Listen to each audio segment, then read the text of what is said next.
这部剧绝对是美剧的神作，每部评分都在9分以上。该剧以美伊战争为背景，能够在美国本土上映，本身已经是个奇迹。而更牛逼的是，就在影片上映后，时任美国总统的奥巴马竟然也给出了高度的评价。美伊战争期间，美军在一次行动中解救了一个被基地组织囚禁了8年的士兵。士兵回国后，瞬间成为了全美的国民英雄。副总统亲自到机场迎接，在政府的安排下，大山四处宣扬美军的功绩。正当美政府为解救大山沾沾自喜时，中情局探员丽姐却陷入了深深的忧虑中，因为她在伊拉克工作期间买通了监狱的守卫，在那里她获得了一个重要情报，有一名美军士兵已经被策反，而大山是目前为止在这场战争中唯一幸存的人。他向上司申请对大山展开调查，可沉浸在各种荣誉中的政府高官哪允许丽姐胡作非为，断然拒绝了他的请求。可丽姐却是个执着的主，她竟然违背上司的命令，私自闯入大山家，在各个角落都安装了摄像头。遭受8年非人折磨的大山终于回家，可看着眼前的爸爸，孩子们却显得不知所措。好友大壮得知大山回来，特意赶到机场迎接，多年不见的兄弟紧紧拥抱在一起。可看着这温馨的场景，大山的妻子却五味杂陈，因为就在他接到大山被救的电话时，他还和大壮在一起。为了找到大山叛变的证据，丽姐和助手24小时监控着大山。经过1夜的蹲守，丽姐发现有2个奇怪的电话打到大山家，可都因大山妻子接听而被挂断，而这2个电话却无法被追踪，这让丽姐更加确定大山有问题。第二天，大山在接受完安全审查后，接到妻子的电话，可他却撒谎说审查还未结束，随后独自一人来到公园。就在这时，一个红衣女子悄悄地向他靠近，而这一切当然没有躲过丽姐的监视。此时的丽姐正在不远处的车里监视着大山的一举一动，可当听到他们的对话时，丽姐才意识到这个女人不是别人，正是和大山一起被捕的另一名美军的遗孀。她找到大山只是为了得知丈夫的死因，她的丈夫在被俘后被活活打死，可她不知道的是，打死丈夫的正是坐在她面前的大山。一无所获的丽姐回到家中，却发现上司早已等候多时，公然违背上级指令的结果只有等待军事法庭的审判。为了阻止上司揭发自己，丽姐甚至使出了美人计。情绪极度低落的丽姐来到酒吧，可这里也到处播放着大山的英雄事迹。很快，一个小哥就过来搭讪，丽姐也欣然接受对方的邀约。可正当她起身准备换地方时，却看到乐队的吉他手不断地摆弄着吉他。再回看电视上的大山，似乎让她明白了什么。她赶紧来到上司家，给他看了大山所有电视转播的视频。通过多次的对比，他们发现了一个惊人的秘密：大山手指摆动的频率似乎是一种专属的代码，他好像在给某些人传递着特殊的信号。而另一边，出来晨跑的大山径直跑到了白宫门口，眼神中却充满了怨恨。这是发生在美伊战争中的一幕，一名美军士兵被扔进坟墓中，基地组织用枪对准另一名美军。随着一声枪响，大山在噩梦中惊醒，这是他在战争中的亲身经历。但现在他终于重获自由。门外的媒体24小时守候，希望可以得到国民英雄的报道信息。可这对深陷战争后遗症中的大山来说，无异于火上浇油。这天，一个偷拍记者出现在自家花园，大山礼貌地让他离开，可记者却反复地追问大山。他终于忍无可忍，一拳将记者打翻在地，随后便走进树丛中。可这一反常行为却引起了监视他丽姐的担忧，因为从未离开过家的大山第一次消失在丽姐的视线中。大山来到一家商店，购买了一些物品，回到家后直接走进了车库，而这里正是大山家中唯一没有被监控的地方。大山走进屋，发现好友大壮正在跟孩子玩扑克，而大壮则是有备而来。他是受到政府的施压，劝说大山继续用国民英雄的形象帮助政府宣扬功绩，而大山却果断拒绝。I don't get asked to go over there and fight their fucking war. I'm not taken prisoner. Not left out there to rot. Never tortured me, none of it. 另一边，服侍于某国王子的中情局线人给丽姐提供了一个惊人的线索：7年来从未露面的基地组织头目，竟然跟王子进行了一次秘密会面。兴奋的丽姐赶紧找到上司，她认为基地头目的出现和大山被救回国绝对不是偶然，而恰巧这时王子来到美国，这里肯定有着千丝万缕的联系。而且他在监控中发现，大山曾在梦中用阿拉伯语祈求别人杀了他，这表明大山有可能有了某种信仰。可上司却完全否定了丽姐的观点，因为在之前对大山手指动作的鉴定中，没有发现任何的重复动作，那只是由于紧张造成的不自主行为。而且如果大山已经被策反，他完全可以利用国民英雄的身份实施他的报复计划。可现在他却宁可窝在角落里5个小时，也不愿意接触任何媒体。另一方面，战争的阴霾一直困扰着大山，久久不能散去。他经常会想到那个囚禁他的地方，而这次牢房的门竟然没锁。他顺着悠长的过道走出去，推开门，和煦的阳光洒在他的脸上。常年暗无天日的生活让这阳光显得异常刺眼。但也让他无比的沉醉。就在这时，他看到一群虔诚的教徒正在举行祷告仪式。现实中的大山也起身径直走进车库，同时也消失在丽姐的监视下。他打扫干净车库地面，修理好车库的电动门。随着电动门缓缓上升，一缕温暖的阳光直射进来。他拿出购买的毯子，整齐地铺在地上。Allahu Akbar. Bismillahirrahmanirrahim. Alhamdulillahi Rabbil Alamin. Allahu Akbar.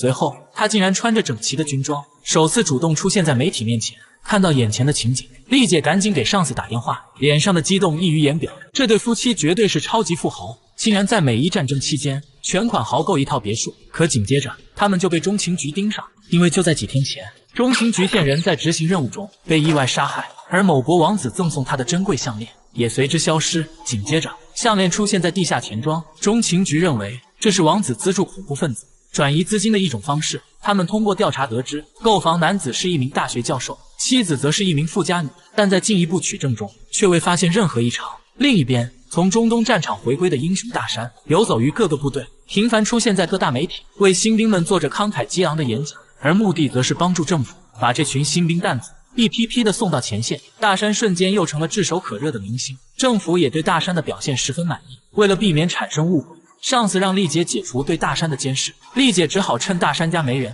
再次潜入家中，亲手拆掉了所有的监控设备。正当丽姐对大山的调查陷入僵局时，事情再次出现了转机。中情局通过盟友国的帮助，截获了一名基地组织成员，而他正是解救大山行动中唯一幸存的武装人员。丽姐想利用他来确认大山是否已经叛变，可中情局领导却认为，让一个基地组织成员去指控当下炙手可热的国民英雄，简直是荒谬至极。他们认为让大山一起加入审讯，快速找到基地组织转移资金的方式，可你袭击美国本土的目标更为实际。于是大山被请到了审讯室。当他看到画面中的人时，眼神中充满了愤怒，嘴上不停地问候对方的家人。原来这个人正是他被俘期间看守他的人员之一。大山被囚禁这8年，受到的非人折磨，这个人绝对脱不了干系。简单的审讯对于恐怖分子没有任何效果，因此中情局必须采用些特殊手段，只要是犯人打盹，刺耳的音乐就会马上响起，如此反复永不停止。加上空调直接开到零下666度，很快犯人就交代了同伙的藏身地点，同时还包括一个邮箱地址。通过追踪邮件地址，丽姐发现了一个惊人的秘密：邮件经过40多个国家的加密转发后，最后竟然又回到了开始调查的教授邮箱中。可当他们赶到教授家里时，这里早已人去楼空。第二天，大山找到中情局副局长，要求与恐怖分子见面。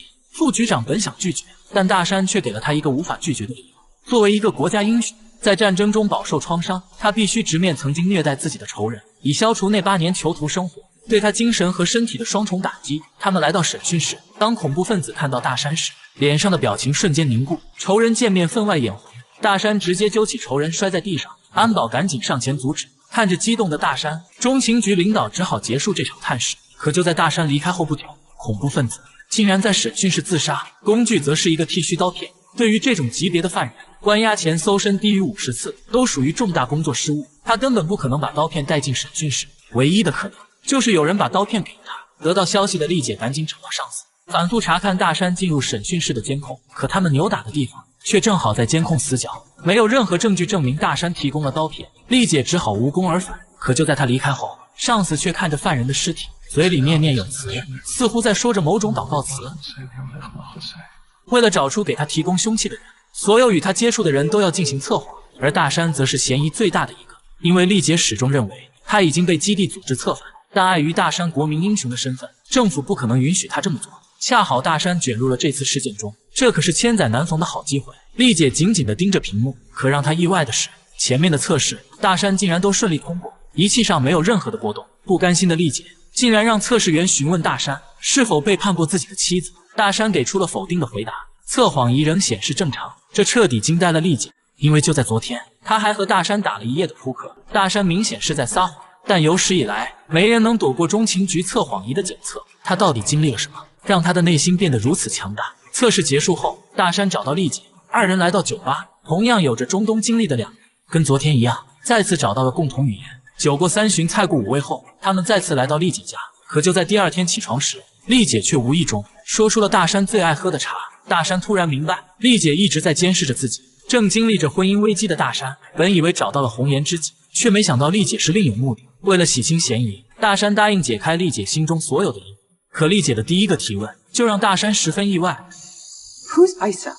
原来就在昨晚大山熟睡后，嘴里不停地喊着这个名字。大山表示，这是他被囚禁期间的一名看守，对他非常的友好，因此大山一直心存感激。同时，大山还告诉丽姐，长期的囚禁生活让他皈依了伊斯兰教，自己是虔诚的信徒，这也是支撑他活下去的力量。手上不自主的动作，就是长期拨弄念珠导致的。而更让人意外的是，大山竟主动承认之前撒谎。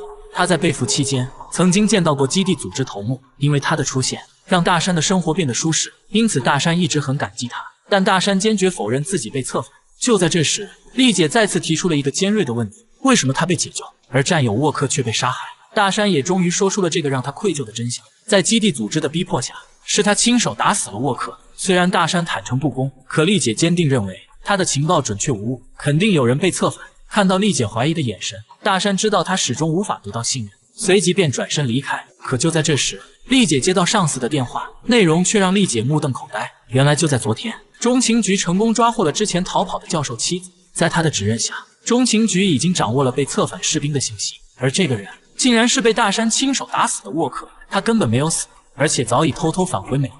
知道真相的丽姐赶紧跑出去找大山，本想挽回两人短暂的情感，可大山却只留给丽姐一句话 Fuck you。 然而他不知道的是，艾萨并不是一名看守。2003年3月20日，随着美军空袭伊拉克，拉开了美伊战争的序幕。这场战争以美军37天速胜结束，共造成伊拉克50万军民伤亡。但战争对美军士兵带来的影响也不可小觑，他们大多都因战后综合症而影响到正常生活，甚至有人流离失所，无家可归。这名在街头乞讨的老兵，就是一名曾参战的陆战队员，同时还是一名顶尖的狙击手。正当沃克穿梭于车流中，只为祈求一顿晚餐时，一辆汽车缓缓摇下车窗，车主给了他10美金。可当他打开纸币时，才发现里边竟然有一把钥匙和一个地址。沃克来到地址上的仓库，这里竟然放着一个手提箱。他打开手提箱，一把顶配的狙击枪赫然出现在眼前。沃克顿时明白，他的使命终于到来。原来，在战争期间，沃克被敌军俘虏，受尽了非人的折磨，最终他被敌军策反，并被秘密遣送回美国，目的就是随时等待召唤展开行动。但对妻儿的思念始终是他最大的牵绊，他会不时地打电话给家里，只是静静地听着电话那头妻子的声音。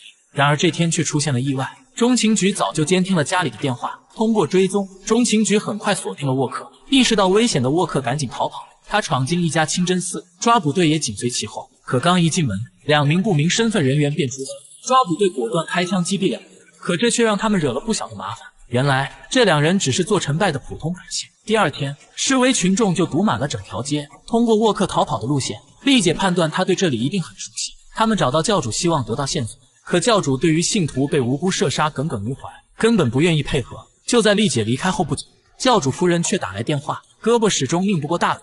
为了保住丈夫辛苦建立的基业，她只好告诉了丽姐真相。最近这几天，沃克频繁在这里出现，和一个人进行联系，而这个人正是之前给沃克美金的沙特大使。在对大使的调查中，中情局发现他有巨大的资金亏空，但却在短期内全部还清，甚至还发现了他同性恋的癖好。但大使具有外交豁免权，中情局也无法随意调查，因此他们找到大使的资产管理公司，以资产管理为由，把他骗出大使馆，试图用曝光性取向来威胁他。可大使根本不为所动。就在这时，丽姐急中生智，说出了一个让他乖乖配合的理由，那就是自己女儿的前途命运。在这种威胁下，大使只好又回到了谈判桌。他是通过一名中间人为沃克传递情报，从而获得丰厚的报酬。每次家里贴好窗花，第二天中午，沃克就会准时出现在广场。就在中情局布控好后，一名可疑人员就拎着手提箱径直向大使走去，但因为距离太远，根本无法确认嫌疑人身份。丽姐赶紧向嫌疑人靠拢，当看清嫌疑人时，丽姐才发现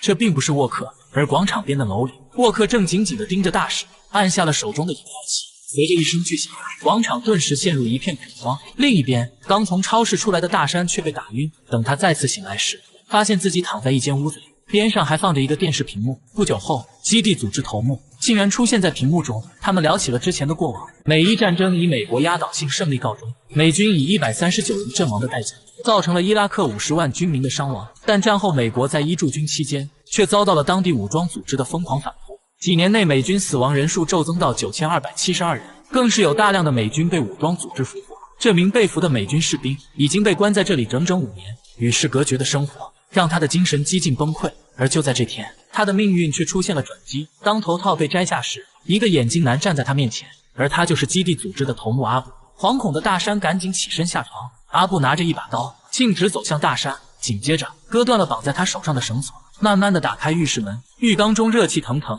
大山躺进浴缸中，享受着这平凡而又奢侈的瞬间。在收拾齐整后，阿布把他带到了客厅，在这里他见到了艾萨，那个在他回国后一直在梦中呼唤的人，而他正是阿布的儿子。阿布允诺大山，从此后他可以舒适的生活，但条件是要教会艾萨英语。对于入侵自己国家的美国人，艾萨很是抵触，尽管大山各种引诱，艾萨也是避而远之。但一次意外却让艾萨改变了看法。在一次玩耍中，他无意打翻了花瓶，面对着爸爸责备的目光，艾萨胆怯地低着头。就在这时，大山主动承担了责任，这也让艾萨对大山产生了好感。加上长时间的朝夕相处，艾萨慢慢接受了大山，他们一起做晨拜，一起读书学习。艾萨把大山当成了最好的朋友，大山也把和儿子年龄相仿的艾萨视如己出。可就在这个阳光明媚的早晨，这种平静的生活被彻底打破。艾萨像往常一样跟大山开了个玩笑，便高高兴兴地去上学。可就在他走后不久，一声巨响把大山拉回到残酷的现实中。这里从未摆脱过战争，他们也根本没有过真正的宁静。大山赶紧跑到学校，可这里已经被夷为平地，到处散落着孩子们的尸体。由美国无人机发起的这次攻击，共造成了82名孩子死亡，而艾萨也未能幸免。大山抱着艾萨的尸体伤心欲绝，可美政府不但不承认此次误伤事件，甚至还宣扬成功摧毁了武装组织基地，之后更是把所有资料全部销毁。因为下令发动这次袭击的正是美国的副总统，而他为了要竞选总统职位，怎么可能让这件丑事公之于众？艾萨的死让大山彻底放下了一名士兵的忠诚，他决定要为艾萨报仇。于是阿布故意放出情报，让美军成功解救大山。被解救回国的大山顺理成章地成为国民英雄，到处做着演讲提升影响力。而这些只是他们复仇计划的开始。正当大山苦苦寻找复仇机会时，没想到副总统竟然主动送上门。因为准备竞选总统的他，如果能够得到国民英雄的支持，无疑是一个重磅的砝码。因此他建议大山参选议员，同时邀请他参加即将举行的竞选发布会。而发布会上将聚集着所有的政府高官，这无疑是一次绝好的复仇机会。这里正在举行总统竞选，可不远处一名狙击手却早已埋伏多时。受邀参加活动的大山看了一眼安保措施，却若有所思。原来他此行的目的可不仅仅是参加竞选活动，而是要把政要们一窝端。临行前，他早已穿好了炸弹背心。正当大山苦于无法通过安保时，突然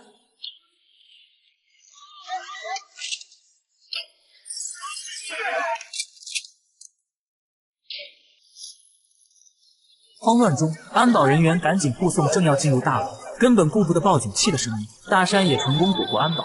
会场外看到这一幕的丽姐却意识到了危险的存在。他知道，作为陆战队头号的狙击手，沃克如果想要射杀副总统，只需要1枪就可以。可他连开3枪却未能命中，这根本不符合常理。回想起大山的眼神，丽姐这才意识到沃克只是一个帮手，而大山才是那个最终发起袭击的人。他赶紧通知上司，可上司却对丽姐的话不以为然，甚至还让安保人员去控制丽姐，以免她做出出格的事情。看到这一幕，丽姐赶紧驾车离开。而此时，所有政要被紧急带进安全屋。看着眼前的仇人，大山拿出引爆器，慢慢走向副总统。情绪极度紧张的他想到了和阿布的约定，毫不犹豫地拨动了开关。可意外的是，炸弹背心竟然没有任何反应。他反复拨弄开关，可仍然无济于事。大山来到卫生间，这才发现炸弹的引线已经断开。他重新接好引线，准备再次发起攻击。另一边，丽姐来到大山家里，希望女儿能够及时阻止大山，可女儿根本不相信她。就在这时，妈妈及时赶了回来，同时警察也赶到。就在警察把丽姐带走后，看着她落在地上的电话，再回想起爸爸之前的怪异举动，女儿开始担心起了爸爸。大山再次走回安全屋，屏气凝神。就在他想按下引爆器时，突然安保人员却叫住他，原来是女儿打来电话。虽然女儿复述了丽姐的话，可他坚信爸爸不可能是恐怖分子。他告诉大山自己在家里等他回来。听着女儿的话，大山的眼中满是不舍。就在这时，危险被解除，所有人被带离安全屋，大山也只好放弃行动。可深夜里，他却独自来到桥洞下，在这里等着他的正是狙击手沃克。沃克把电话交给大山，电话那边正是基地组织头目阿布。可意外的是，就当大山和阿布通话后，他竟然毫不犹豫地击毙了沃克。原来，因为行动失败，阿布已经不再相信大山，击杀沃克正是他表决心的方式。大山认为他完全可以竞选议员，从而潜伏在美国最高领导层，伺机发起针对总统更大规模的袭击活动。电视上正在播放以色列空袭伊朗核设施的新闻，可作为中情局特工的丽姐却只顾着打理菜园，根本提不起任何的兴趣。原来就在几天前，他因将国民英雄大山误认为是恐怖分子而被中情局除名。可就在当晚，中情局副局长却主动找上门。就在刚刚，一国某地区指挥官妻子联系中情局，为其提供了一条重要信息。指挥官认为空袭事件美国才是幕后主使，因此正伺机报复。可他却不愿再透露详细的信息。当丽姐的上司赶到黎巴嫩，想了解更多信息时，指挥官妻子却起身就走。他点名只有见到丽姐才能说出实情，因为她正是丽姐在中东工作时发展的线人。丽姐曾帮她摆脱了丈夫的家暴，同时允诺她如果想离开伊朗并提供重要情报，可以拿到500万美金，还会将她带到美国重新开始生活。在线人那丽姐得知，指挥官将和基地组织头目阿布进行会谈，共同谋划针对美国本土袭击事件。丽姐把情报转告给副局长，可副局长却对丽姐产生了怀疑，因为他本想让丽姐的上司和他一起去见线人，以确定情报的可靠性。可刚下飞机的丽姐就被人盯上，在甩开跟随后，为争取时间，只好独自去见线人。加上丽姐被中情局除名后，被诊断为狂躁性抑郁症，大家对她的精神状态一直很担忧。但在丽姐上司的建议下，副局长还是决定展开抓捕行动。行动分为抓捕组和击毙组，最佳方案当然是活捉2个组织领导人。可当2伙人见面时，这才发现对方人多势众，抓捕行动根本无法展开。中情局只好采用第2套方案，直接击毙2伙组织头目。可就当阿布刚走下车，一名小弟给他一个手机，看到信息的阿布扭头就走，也幸运地躲过了狙击手的子弹。原来竞选议员成功的大山得到了副总统的充分信任，他把大山带到秘密会议室，这里正在同步直播抓捕行动。当大山知道抓捕行动的目的后，他冒着生命危险给阿布发了那条救命信息。另一头，得知行动失败的丽姐紧急来到线人家，把他接上车。可就在要出发时，丽姐却临时决定回到线人家里。她想尽量搜集有用的线索，把桌子上的材料全部放进了一个布袋子里。可经过一宿的分析，这些材料却没有任何的价值。就当上司整理材料时，却意外发现装材料的袋子似乎有问题。他打开袋子，里面竟然有一张存储卡。他把存储卡插在电脑上，可当看到存储卡的内容时，上司才发现这里藏着一个惊人的秘密。视频中，大山正做着慷慨激昂的介绍陈词，本以为是大山的竞选材料，可当看到后边时，上司才明白这根本不是什么竞选材料，而是大山在袭击副总统前录制好的视频。这段视频向所有人解释了他发起袭击的目的和初衷，而这也是他已加入基地组织的强有力证据。 The vice president and members of his national security team, who I know to be liars and war criminals, responsible for atrocities they were never held accountable for. This is about justice for 82 children whose deaths were never acknowledged and whose murder is a stain on the soul of this nation.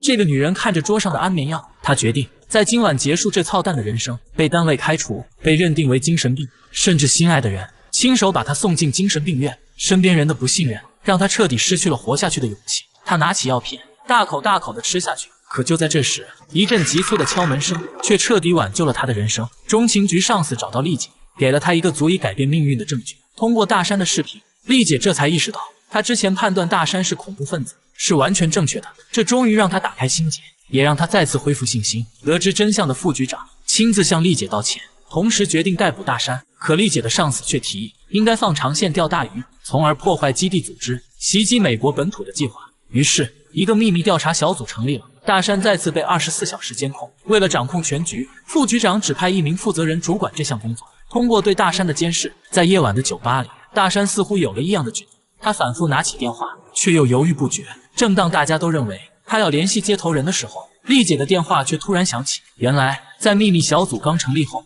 负责人就让丽姐故意与大山偶遇，并告诉他自己恢复了工作，目的是引起大山的警觉，从而与基地组织的接头人取得联系。而大山打电话给丽姐，则是想进一步套取她的信息。丽姐也决定将计就计，来到酒吧赴约。她再次故意透露调查基地头目阿布的信息，可当大山提到丽姐治疗的情况时，丽姐却显得过度紧张，随即大山便转身离开。虽然监控前的负责人和上司都没看出有什么不妥，可丽姐的第六感让她意识到大山已经识破了自己的动机。她竟然擅作主张，独自来到大山的房间，直接和大山摊牌。得知丽姐仍在调查自己，而且已经掌握有力证据的大山，慢慢的走向丽姐。看到情况不妙，负责人下令拘捕大山，抓捕小队瞬间冲进房间，控制住了大山。可在审讯室中，面对着负责人的审讯，大山否认任何指控，负责人只好拿出大山录制的视频，随即离开审讯室。看见视频的大山情绪也开始逐渐低落。当负责人认为大山已经崩溃时，他再次回到审讯室，可大山仍否认参与了恐怖活动。愤怒的负责人掏出随身的匕首，直接扎在大山手上。丽姐和上司赶紧冲进来阻止，而他这么做的目的则是为接下来丽姐的审讯做铺垫。果不其然，在丽姐的情感攻势下，大山终于交代了他跟阿布之间的过往。可对于阿布接下来的计划，他却并不知情。第一次向人吐露心声，大山感到了久违的轻松。可他也知道自己的人生即将走到终点。而就在这时，丽姐却给了他一次重生的机会。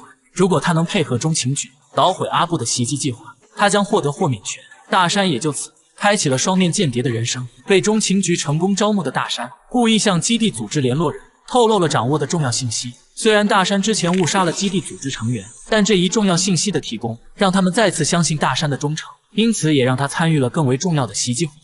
正因为这次活动，中情局成功击杀大量基地人员，这让基地组织头目阿布怀恨在心，他竟然亲自潜入美国伺机报复。接下来，一场离奇的车祸就发生了。紧接着，大山接到阿布的视频电话，而电话里，阿布正用枪顶着丽姐的头。大山再次成为了阿布的棋子，他偷偷来到副总统办公室，按照阿布的指示，找到了副总统心脏起搏器的密码。大山深知阿布的性格，无论成功与否，他都会杀掉丽姐，因此大山要求必须亲眼看见丽姐离开，才会告知密码。阿布只好放走丽姐，但他清楚的知道，放走丽姐就暴露了自己的位置，这无异于让他陷于危险之中。而在丽姐和杀害艾萨的仇人副总统之间，大山毫不犹豫地选择了丽姐。正当大山发送完密码后，副总统就回到了办公室。收到密码的阿布让手下迅速启动远程操控，随着心脏起搏器的变化，副总统也开始发病。而就在他临死前，大山也终于说出了真相。逃出来的丽姐拦下一辆大货车，抢下司机的电话，迅速给上司打了电话。抓捕小组以光速赶到现场，在地毯式搜索后，终于在一间地下室中发现了阿布。而他似乎早已预料到结果，静静地等在那里。正当他准备掏枪自尽时，抓捕队迅速开枪将其击杀。因为大山的冒死营救，让丽姐和大山的感情迅速回温。他们再次来到爱的小木屋，可就当丽姐去买早餐时，一把狙击枪却偷偷地瞄准了大山。原来，在阿布被击毙后，中情局副局长认为大山再没有利用价值，他不但想收回豁免权，甚至还派行动小队负责人暗杀大山。而他这么做，并非为国家安全着想，而是为了杀人灭口。因为只有大山知道，他是和副总统一起发起无人机空袭伊拉克学校，造成82名无辜孩子身亡的罪魁祸首。得知真相的负责人不但没有杀大山，反而来到副局长家，警告他远离大山。获得豁免权的大山本以为一切都已经结束，他决定和丽姐开始新的生活。可就在副总统的葬礼上，中情局大楼总部里，副局长致告别辞的时候，大山和丽姐来到其他房间，却意外发现自己的车被人从停车场开到了中情局楼下。紧接着，中情局总部大楼被约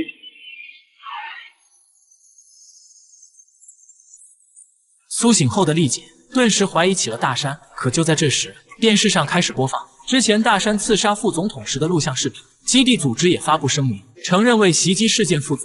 大山这才明白阿布的死是刻意为之，他让所有人都放下了警惕，从而完成对整个中情局的团灭。而在他临死时，还不忘让大山背负上恐怖分子之名，就算他浑身是嘴也解释不清。得知真相的丽姐帮助大山制作了假身份，紧急逃离美国。而整个中情局只剩下大难不死的丽姐。国会成立了调查委员会，对中情局幸存人员展开调查。为了稳固中情局的地位，丽姐在审查过程中竭尽全力保护中情局仅有的尊严。可委员会主席却认为，这次袭击活动完全是中情局失误造成的。